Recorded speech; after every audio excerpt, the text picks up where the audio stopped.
we're going to have a guide hand which guides our training partner's foot over our hip. And the second hand goes here, inside my training partner's knee. When Placido goes to recover, your hand is now physically blocking your training partner's knee out. If we ever lose the position, you can always just step back and go across to the other side. And I should be able to do this repetitively from one side across to the other. Second one is going to be 2-on-1 gripping. This time, we're going to go in on our training partner the same way we just talked about. But when we guide the foot, we're going to play a different kind of game with our hands. I'm going to come up and get a hold of my training partner's knee, and my second hand gets a hold of his hip. So we hold everything closer to our body. And I just put my head down. So when he goes in with the recovery leg, we're going to be able to stop him with our head position. Because I have two hands on the leg, and I can take his knee to my knee, when he goes to use the recovery leg, it's a lot more difficult for him. Okay? And with that head down position, it's quite hard for him to work. So 2-on-1 gripping, we get a hold of our training partner's leg, we guide it through, and then we go two hands on one leg. We're much tighter to our opponent now. When we take that tripod position, it's going to be hard for him to recover from here. Okay? So it's your second inside, 2-on-1 gripping. Third big thing.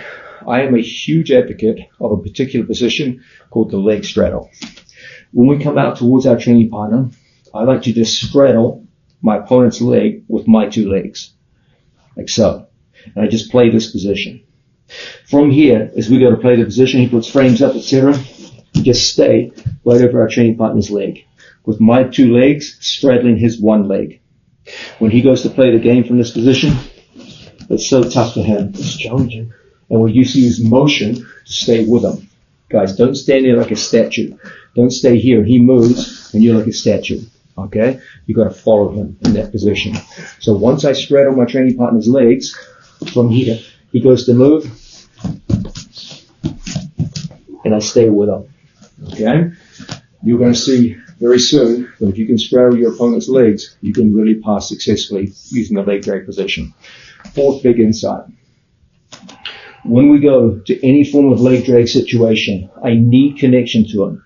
In the gi, it's easy. We lock in here and here. Okay? We take his knee past and we get to this position. No gi, body lock. That's the way to go. In particular, the side body lock.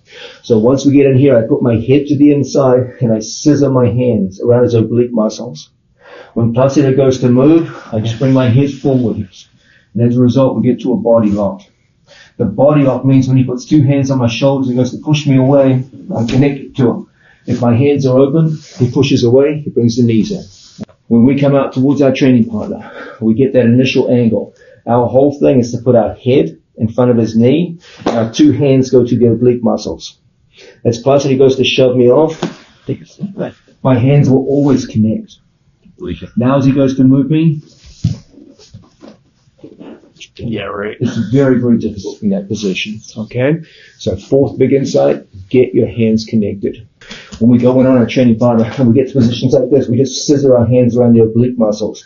We take the tripod position. As we fight the position now, your hands will always connect. And you'll get in a position where it's very, very hard for him to get away from you.